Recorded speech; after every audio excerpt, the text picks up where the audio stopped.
WADR, promoting dialogue. It's midday in Dakar, 1 o'clock in Lagos. Good afternoon and many thanks for staying tuned to West Africa Democracy Radio, broadcasting on 94.9 FM and around the world on WADR.org. Welcome to Newslink. Here are the top stories. Concerns grow in the Gambia as U.S. fund freeze to affect implementation of the TRC recommendations. The Department of State's funding tap is closed for the meantime. So yes, it does have an effect on the implementation of the TRC process. Ghanaians welcome son of their first president, Sekou Touré, back home after spending 7 years in a U.S. prison. Ghana's Operation Recover All Loot Committee presents report to President Mahama on over 2,000 complaints of alleged corrupt cases. Potentially, we can raise about 21.19 billion United States dollars, and that is far more than what we have been chasing the IMF for and subjecting ourselves to all kinds of conditionalities. And WACSI partners WADR to unveil a roadmap for equitable partnering in global civil society. Please stay tuned for details of these stories and more. Here is a more edit with Newslink.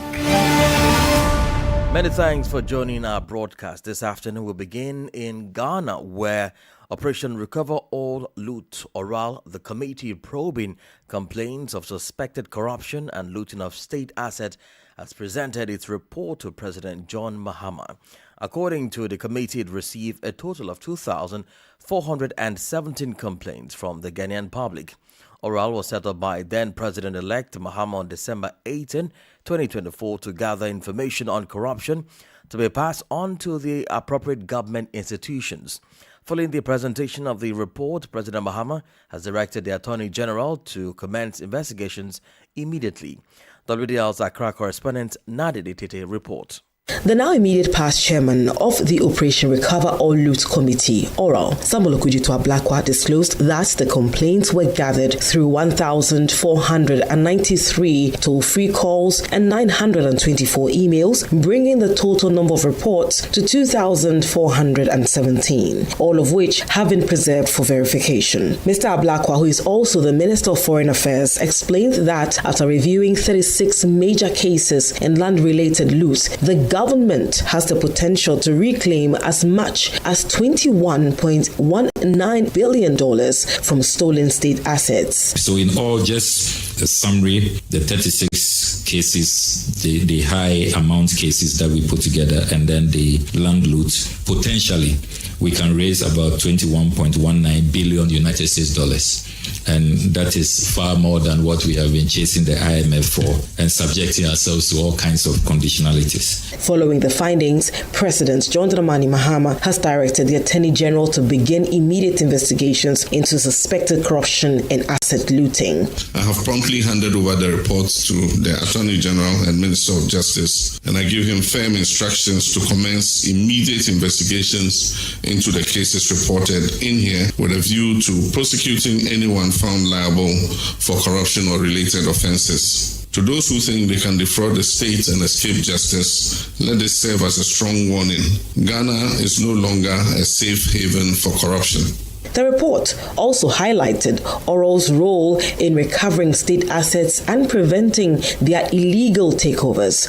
Among key interventions, the committee helped stop the demolition of 50 government bungalows and halted asset takeovers nationwide. For WADR, Nadidi Tete, Accra.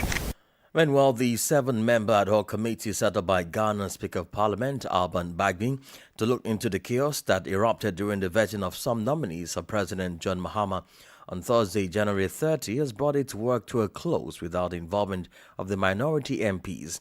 This is because the group in Parliament led by their leader, Alexander Afenyo-Markin, withdrew from the public hearings over claims that the chairman, Emmanuel Bezara, had breached the impartiality and confidentiality of the committee, which they claimed compromised the integrity of its work. Regardless, the special committee held public hearings on the case, taking testimonies from MPs on the majority side, as well as other parties present during the chaotic scenes.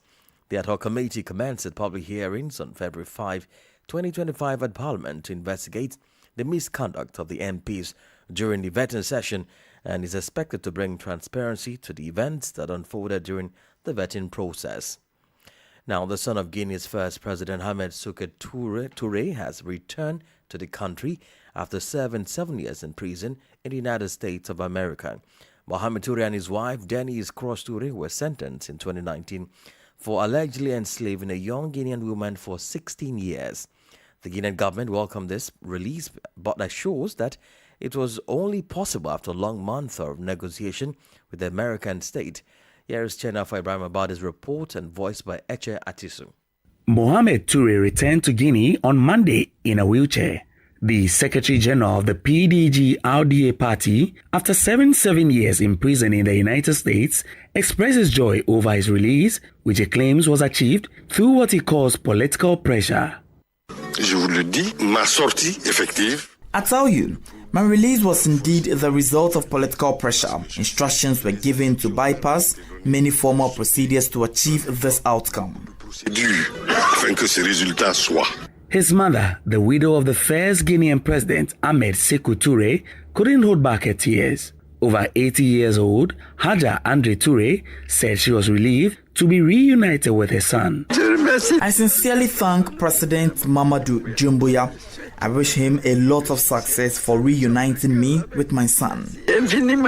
According to the head of Guinean diplomacy, Mohamed Touré's release was possible thanks to the involvement of General Mamadi Doumbouya. Generally, I said I was suffering from a cold. He gave clear advice as the Minister of Foreign Affairs and told me to bring my brother here. Each time after consultations or when he called to give me instructions, he always said, Mohammed. I responded, President, at which point it tore apart. He accomplished everything thanks to the President. His brother is here. As of the latest news, Guinean authorities have reportedly taken steps to ensure better health care for the son of the late Ahmed Sékou Touré. That was Chena for Ibrahim Abadi's report and voiced by Eche Atiso. More stories coming up on West Africa Democracy Radio. Newslink continues. Now, as the world comes to terms with the freezing of U.S. aid funding under the Donald Trump administration, the special advisor to the Gambia's Ministry of Justice in a recent statement has expressed concern over this major decision, warning that it could severely hinder the country's transitional justice process. Specifically, the freezing is expected to affect the implementation of the recommendations made by the Truth, Reconciliation and Reparations Committee, TRRC. Sankli Dankwe in Banjul report. Donald Trump claims the decision to freeze the U.S. aid is triggered on reducing U.S. foreign aid, citing a desire to prioritize domestic interests and reduce what he considers insufficient or unproductive spending abroad. However, this policy, like those of other countries, could greatly affect the Gambia's transitional justice process. The TRC, for example, established to address the atrocities committed during former President Yahya Jammeh's regime, made several key recommendations aimed at promoting healing, accountability, and justice. These recommendations include the establishment of a reparations program, the reform of security institutions, prosecutions, and the provision of support for victims of human rights abuses. The special advisor of the Ministry of Justice on post-TRC matters, Ida Pearson, emphasized the U.S. aid has been a crucial partner in supporting these efforts and halting it would affect the process. So yes, absolutely. Whenever a funding tap is closed, there will be consequences to that. In this instance, the Department of State's funding tap is closed for the meantime. So yes, it does have an effect on the implementation of the TRC process. The funding freeze, according to her, could delay implementations of the recommendations, which are vital to rebuilding trust within Gambian society. It has slowed down a bit, but like I said, it's a review process. We have to give, of course, the United States government, of course, that time to review its processes, and then we'll see how we fare along. While the current U.S. administration under President Donald Trump is expected to reassess foreign aid policies, the Gambia's government urges continued international support to ensure the success of the nation's transition to democracy and the full implementation of the TRC's recommendations. This development highlights the ongoing challenges facing Gambia's pursuit of justice and reconciliation. For Newslink on West Africa Democracy Radio, I'm Sankara Janka reporting from Banjul. In Mali, the High Authority for Communication published at the end of last week decrees relating to media royalties. The measure indicates that audiovisual and online media must pay amounts that vary from 1 to 20 million depending on their commercial or non-commercial status, a new measure that does not have unanimous support. Professional media organizations have since expressed their concerns and are calling for a suspension of these orders. In a joint press release, these associations announced the immediate implementation of the measures.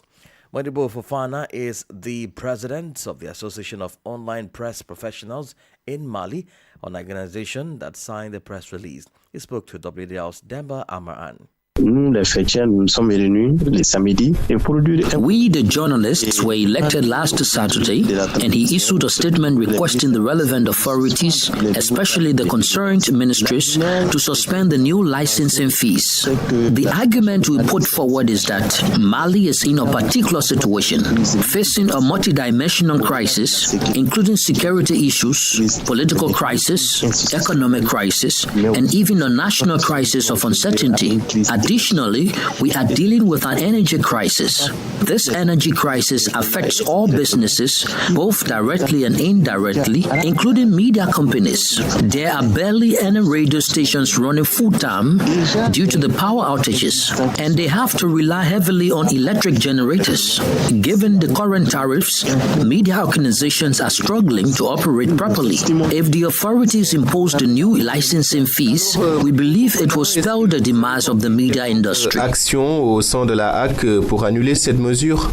Nous avons introduit des demandes d'audience. We have submitted requests for audience with the Prime Minister's office to discuss and explain our point of view. We have also submitted audience requests with the Ministry of Communication, our supervisory ministry, as well as the Ministry of Finance. These three ministries signed the decrees, and we believed that by explaining our arguments and presenting the situation, we can hopefully reach a concerted solution. Pour la suspension de ces arrêtés, nous pouvons arriver sûrement à une solution concertée. You heard there the voice of Modibo Fofana of the Association of Online Press Professionals in Mali speaking to WADR. We head now to Nigeria, where there seems to be a great sigh of relief for the people of the Niger Delta as they have been given the green light to take legal action in the United Kingdom against oil giant Shell accused of environmental pollution. For several years, these communities have taken legal action but have come up against the British company Shell. Here is more details in this report by Gussin Colley. The decision to take the oil giant to court marks the culmination of a decade-long legal battle. The 4,000 people of the Niger Delta say they are affected by the British multinational's oil exploitation in their region. The preliminary trial on the application of Nigerian law in the case between Shell and the Ogali and Bele communities will begin on Thursday at the High Court in London and will continue until March 10. The plaintiffs claim their livelihoods have been ravished by hundreds of oil spills that they blame on Shell's lucrative operations. The oil spills have caused massive environmental destruction, decimating aquatic wildlife and vegetation, while depriving thousands of people of access to clean water. Despite years of struggle, oil giant Shell has consistently denied the allegations. The British multinational rejects accusations that it is responsible for the pollution of the Niger River. In a statement released on Monday, Amnesty International Nigeria accused oil companies and Shell in particular of exposing these populations to repeated oil spills, causing irreversible damage to farmlands, waterways, and drinking water resources. The NGO also calls on Shell to present a complete decontamination plan, specifying the status of the clean-up operations completed and in progress, and to compensate residents for the damage suffered. Last October, the UK Court of Appeal ruled in favor of Nigerian plaintiffs in their oil pollution case against Shell. On October 6, 2024, the British courts authorized a full trial against the multinational. Augustine Coley voiced that report as filed by Demba Amaran. You're listening to Newslink on West Africa Democracy Radio, broadcasting on 94.9 FM in Dakar. Here is a reminder of our top stories. Concerns grow in the Gambia as U.S. fund freeze to affect implementation of the TRRC recommendations. Guineans welcome son of their first president, Sekou Touré, back home after spending 7 years in a U.S. prison. Ghana's Operation Recover All Loot Committee presents a report to President Mahama on over 2,000 complaints of alleged corrupt cases. And still ahead in the news, WACSI partners WADR to unveil a roadmap for equitable partnering in global civil society. We do have a guest interview and sports news. Please stay with us. West Africa Democracy Radio. It's you speaking. Don't forget, you can listen to us live on wadr.org, YouTube, and Facebook. Now let's bring you some more stories. Crossing over to Liberia, the National Fisheries Authority, NAFA, has officially handed over a patrol vessel known as the Lone Star to the Ministry of National Defense for use of the Liberia Coast Guard.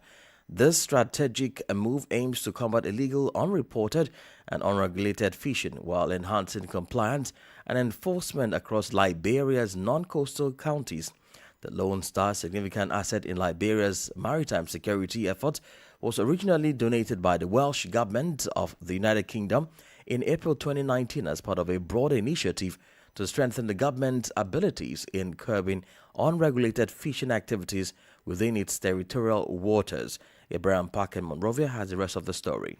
Liberia faces significant economic losses due to illegal, unreported, and unregulated fishing, costing the country to lose more than $12 million US annually. The vessel, formerly known as the Pride of Wales, is equipped with a twin Caterpillar 3408 diesel engine, providing 700 horsepower. During the handover ceremony held at the Menserado Pier, the Director General of NAFA, Emma Glasgow, expressed gratitude to the West government. If our resources reach rapid depletion from our UU activity, and since we got this vessel, we do not even have technical capacity to sail this port. So we rely heavily on the cooperation between the Coast Guard and NAFA to go for patrol. Richard Kamara, Assistant Minister of Coast Guard and Proxy for the Ministry of Defense, acknowledged the challenges facing Liberia's maritime space. This is one of the results that we really appreciate. This is the result of stakeholder engagement. This is what stakeholder engagement can bring. Joanna Mabretta, Shashi Affair of the UK Embassy near Monrovia, highlighted the enduring relationship between Liberia and the United Kingdom. Liberia and the UK, we go back a very long way. The UK was the first nation to recognize Liberia as a sovereign nation more than 175 years ago, and our friendship goes from strength to strength. The gaining of the vessel marks a significant step forward in Liberia's efforts to safeguard its waters and promote sustainable fishing practices. For the West Africa Democracy Radio, this is Abraham Parker reporting from Monrovia. Still in Liberia, Sierra Leone's President Julius Maada Bio has arrived in the country ahead of the celebration of the 68th Armed Forces Day this Tuesday. The day was established in 1957 by an act of the National Legislature designating February 11 as a national holiday in commemoration of the brave soldiers who have served the nation since 1909, safeguarding its territorial integrity and protecting its freedoms. Sierra Leone's president will serve as the orator for this year's celebration, which is on the theme Sustaining Peace and Security Through Stakeholders' Engagement, the Role of the Armed Forces of Liberia. Now, the West Africa Civil Society Institute, WACSI Ghana, and Bond UK have unveiled a roadmap aimed at fostering equitable partnerships between the UK Foreign, Commonwealth and Development Office and civil society organizations around the world. Developed through a global engagement exercise funded by the FCDO, the roadmap draws insight from civil society leaders across the UK, Eastern Europe, the Middle East, North Africa, Sub-Saharan Africa, Central Asia, and the Indo-Pacific. The findings come at a critical time when civil society is calling for more inclusive and sustainable development practices that truly empower local actors. The report highlights several key recommendations, including empowering communities to leverage diaspora resources and networks to support locally led projects and initiatives, and addressing systemic challenges by encouraging all donors, including the FCDO, to engage actively with civil society by reflecting on their organizational cultures and policies. WACSI and a host of CSOs are partnering WDR to launch this roadmap on Wednesday. politics, analysis on major news, social matters, and all. This is A Guest. Well, ahead of World Radio Day on February 13, experts are exploring the medium's extensive reach and ability to bridge digital divides and engage diverse audiences on climate-related issues. Climate change is one of the most pressing issues of recent times, prompting the African Union of Broadcasting AUB, in collaboration with the United Nations Office for Disaster Risk Reduction, to host the second AUB Media Summit on Climate Action. This to the event, which takes place on February 13 and 14, will be held in Dakar, the Senegalese capital, under the theme Reaching the Last Mile, Radio for Climate Action. WDR, the official broadcast partner of AUB for the continental event, has been speaking to Onengie Fineface, head of the English desk at AUB. First of all, we'll start off the event by looking at the role of radio in climate action, which is basically the focus of the World Radio Day. So we'll start off from there. We have experts that will talk to the issue. Experts from the scientific community, from media organizations, from United Nations systems, people that will tell us, in addition to what we think we know, how much more we can achieve in terms of giving out climate information using radio, which is very instrumental and very helpful as far as that is concerned. We also look at how we can bridge information gap using radio to address climate change and health impact. I'll give you an instance. If there's a flood today in your locality here in Dakar, the impact will not be so much environmental as it will be health, because the immediate result of that flooding is that you have vectors and insects and all manner of things crawling around, giving people sicknesses and so on and so forth. There's also issue of transfer of these diseases and then transfer of the burden of care to health centers. If your station is able to inform people ahead of time that this is going to happen, those that need to relocate, those that need to move to higher grounds do, those that need to take one precaution or the other do so.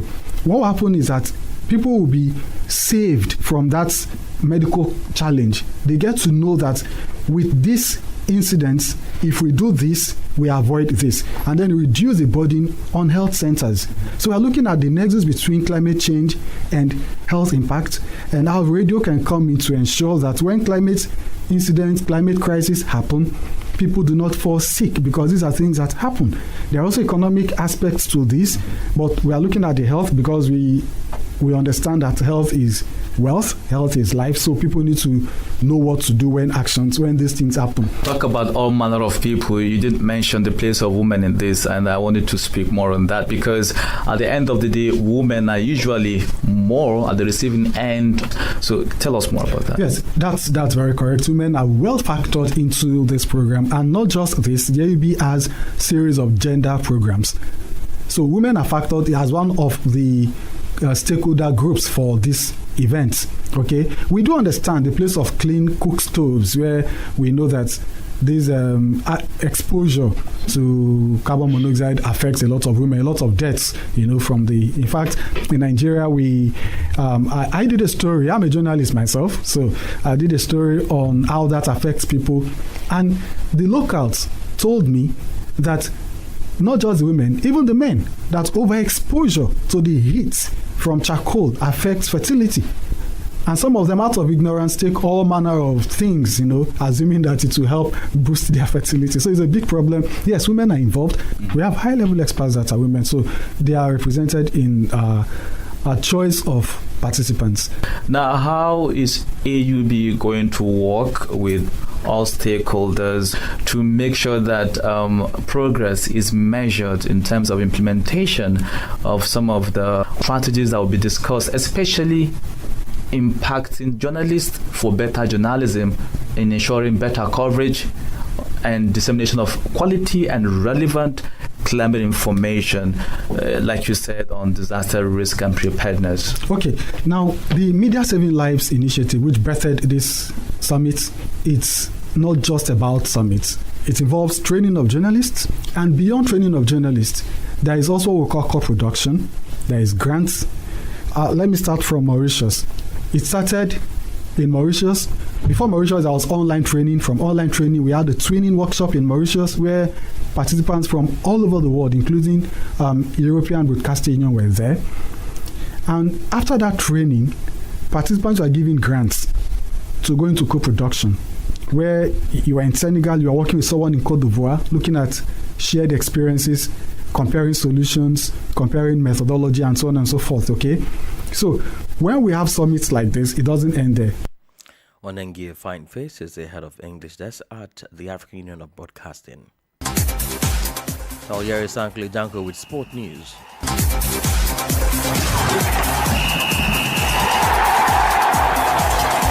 Nigeria's under-17 male national team, the Golden Eaglets, will not benefit from the chance to play in the CAF under-17 competition as they are left out in the expanded tournament. This comes as the Confederation of African Football (CAF) distributed the 4 extra slots added to the earlier 12 qualified countries to complete a 16-team under-17 African Nations Cup finals, according to media reports. The Golden Eaglets will not be given a slot to attempt one more chance to secure qualification, despite winning bronze at the WAFU B Championship behind winners Burkina Faso and runners-up Côte d'Ivoire, who secured automatic tickets to CAF under-17 tournament. CAF instead allotted 2 of the extra 4 slots to Gambia, who finished 3rd in WAFU Zone A, as well as Tunisia. Other 2 slots will be reportedly filled by the 2 top teams from UNIFAC region qualifier, which will be hosted by Cameroon from February 16 to 28, 2025. 5 countries: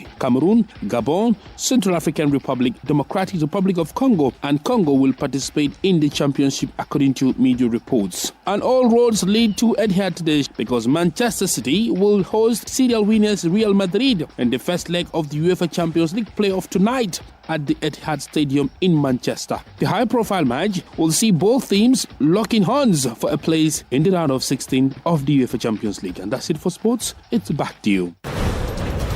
And that's it on this edition of Newslink, coming to you from West Africa Democracy Radio, 94.9 FM in Dakar.